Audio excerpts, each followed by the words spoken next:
இது ஃபர்ஸ்ட் மலேசியாவின் செய்திகள் உங்களுக்காக.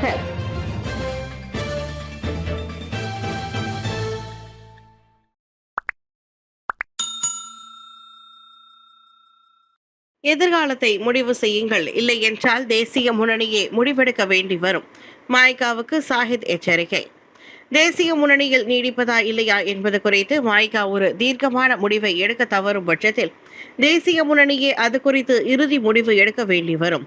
அக்கூட்டணியின் தலைவரும் துணை பிரதமருமான டத்தோஸ்ரீ டாக்டர் அகமது சாஹித் ஹமீதி இவ்வாறு எச்சரித்துள்ளார்.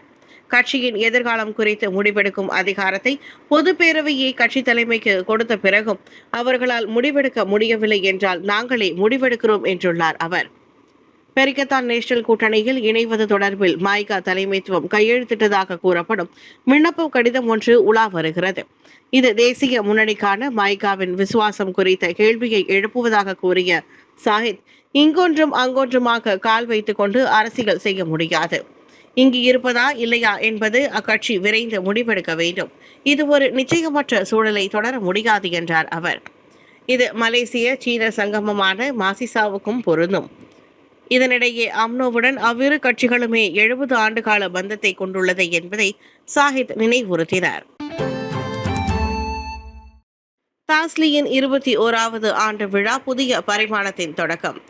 பாரம்பரிய மருத்துவத்தையும் நவீன அறிவியலையும் ஒருங்கிணைத்து ஆரோக்கியத்திற்கு புதிய மாற்றாக விளங்கி வரும் முன்னணி சுகாதார நிறுவனமான டாஸ்லி தனது 21வது ஆண்டு விழாவை ரெசார்ட்டில் மிக சிறப்பாக கொண்டாடியது.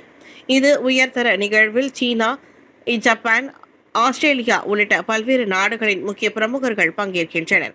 தாஸ்லி மலேசியாவின் தலைமை நிர்வாகி டத்தோ டாக்டர் ரவி 21 ஆண்டுகால நிறுவனம் உருவாக்கிய நம்பிக்கை, நிலையான வளர்ச்சி மற்றும் சுற்றுப்பயணர்களின் ஆதரவுக்கு நன்றி கூறினார். ஆரோக்கிய ஆலோசகர் டாக்டர் கவிதா டாஸ்லியின் மூலிகை பொருட்கள் மற்றும் இந்தியாவில் வெற்றிகரமாக நிறைவு செய்த மருத்துவ சோதனைகள் குறித்து விளக்கினார்.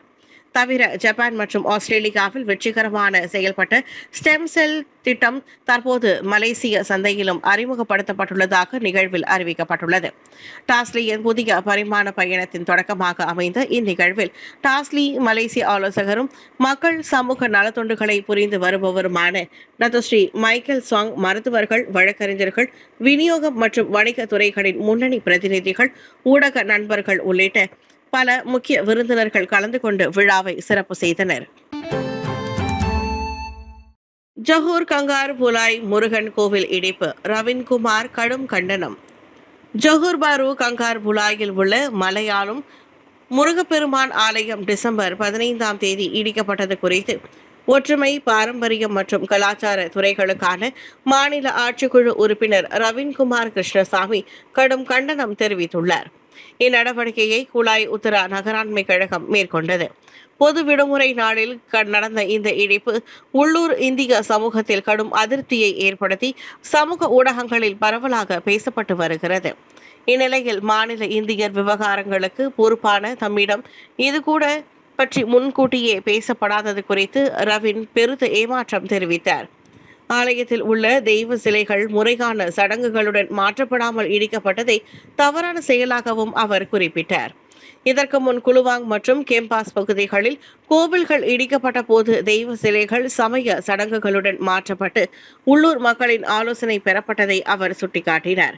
இந்த விவகாரத்தை ஆட்சிக்குழு கூட்டத்தில் எழுப்பி இருப்பதாக குறிப்பிட்ட ரவின், இனி எந்த கோவிலோ வழிபாட்டு இடமோ இடிக்கப்படும் போது முன்கூட்டியே ஆலோசனை நடத்தப்பட வேண்டும் என வலியுறுத்தினார். சூப்பர் மார்க்கெட்டின் பின்புறத்தில் பிளாஸ்டிக் பையினுள் பெண் குழந்தையின் சடலம் கண்டெடுப்பு. ஷா அலாம் செக்ஷன் 25 உள்ள ஒரு சூப்பர் மார்க்கெட்டின் பின்புறத்தில் பிளாஸ்டிக் பையினுள் பெண் சிசுவின் சடலம் கண்டெடுக்கப்பட்டுள்ளது. காலை சுமார் 7:30 மணி அளவில் பொதுமக்களில் ஒருவர் தகவல் அளித்ததை தொடர்ந்து போலீசார் உடனடியாக சம்பவ இடத்திற்கு விரைந்தனர். தொடக்க கட்ட விசாரணையில் குழந்தை ஏற்கனவே உயிரிழந்து விட்டது உறுதி செய்யப்பட்டது. இந்த குழந்தை வேறு இடத்தில் பிரசவிக்கப்பட்டு பின்னர் இங்கு கைவிடப்பட்டிருக்கலாம் என போலீசார் சந்தேகம் தெரிவிக்கின்றனர். சம்பவ இடத்தில் தடயவியல் குழு விசாரணை மேற்கொண்டுள்ளது. குழந்தையின் உடல் கிளான் மருத்துவமனைக்கு அனுப்பப்பட்டு மரணத்திற்கான காரணத்தை கண்டறிய பிரேத பரிசோதனை செய்யப்பட உள்ளது. மர்ம நபரின் சுத்தியல் தாக்குதல், கிளினிக்கில் வங்கி கண்ணாடி கதவு உடைந்து சிதறியது. ஸ்லாங்கூர் நிகழ்ந்த அதிர்ச்சி சம்பவத்தில் மர்ம நபர் ஒருவர் வங்கியின் கண்ணாடி கதவை சுத்தியலால் தாக்கி உடைத்தார். பண்டார் புகித் திங்கி ஜாலான் பத்து நீலாம் சத்துவில் அதிகாலை 5:20 மணிக்கு ட்ராலியை தள்ளி கொண்டு வந்த நபர் வங்கியின் முன் நிற்பது சிசிடிவி கேமராவில் பதிவாகியுள்ளது. திடீரென கையில் இருந்த சுத்தியலை கண்ணாடி கதவு மீது ஏறிய அவர் அது உடைந்தது சிதறியது. கண்ணிமைக்கும் நேரத்தில் அவர் அங்கிருந்து தப்பி ஓடினார். 7:30 மணிக்கு வழிபோக்கர் ஒருவர் உடைந்த கண்ணாடி கதவை கவனித்து போலீசுக்கு தகவல் அளித்தார். தென்கிழான் மாவட்ட போலீஸ் தற்போது விசாரணை நடத்தி வருகிறது. குற்றம் நிரூபிக்கப்பட்டால் அதிகபட்சம் 2 ஆண்டுகள் சிறை அபராதம் அல்லது இரண்டும் விதிக்கப்படலாம். பேரங்காடியின் மின் படிக்கட்டிலிருந்து விழுந்து 2 வயது குழந்தையும் குழந்தை பராமரிப்பாளரும் காயம். கோலாலம்பூரில் உள்ள பேரங்காடி ஒன்றில் முதல் மாடியிலிருந்து கீழ் மாடிக்கு செல்லும் மின் படிக்கட்டிலிருந்து விழுந்து குழந்தை பராமரிப்பாளரான ஒரு பெண்ணும் 2 வயது ஆண் குழந்தையும் காயமடைந்தனர். மாலை இச்சம்பவம் நிகழ்ந்ததாக பிரிக்ஃபீல்ட்ஸ் போலீஸ் கூறியது.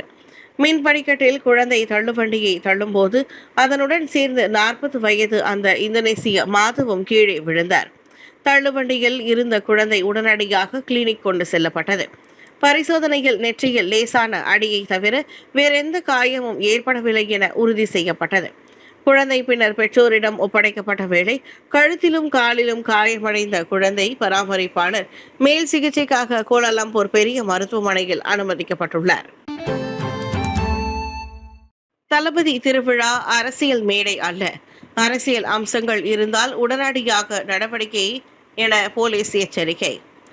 தலைநகர் புகிட் ஜாலில் தேசிய விளையாட்டரங்கில் டிசம்பர் 27ஆம் தேதி நடைபெறவுள்ள தளபதி திருவிழா இசை நிகழ்ச்சி குறித்து போலீஸ் கடும் எச்சரிக்கை விடுத்துள்ளது. வழங்கப்பட்ட அனுமதியானது பொழுதுபோக்கு நிகழ்ச்சிக்காக மட்டுமே, மாறாக அரசியல் மேடையாக மாற்றுவதற்கு அல்ல. எனவே அரசியல் பேச்சுகள், கோஷங்கள், சின்னங்கள் அல்லது அரசியல் செய்தியின் நேரலை ஒருபோதும் அனுமதிக்கப்படாது என செராஸ் போலீஸ் தலைவர் ஐடில் புல்ஹசான் கடும் எச்சரிக்கை விடுத்தார்.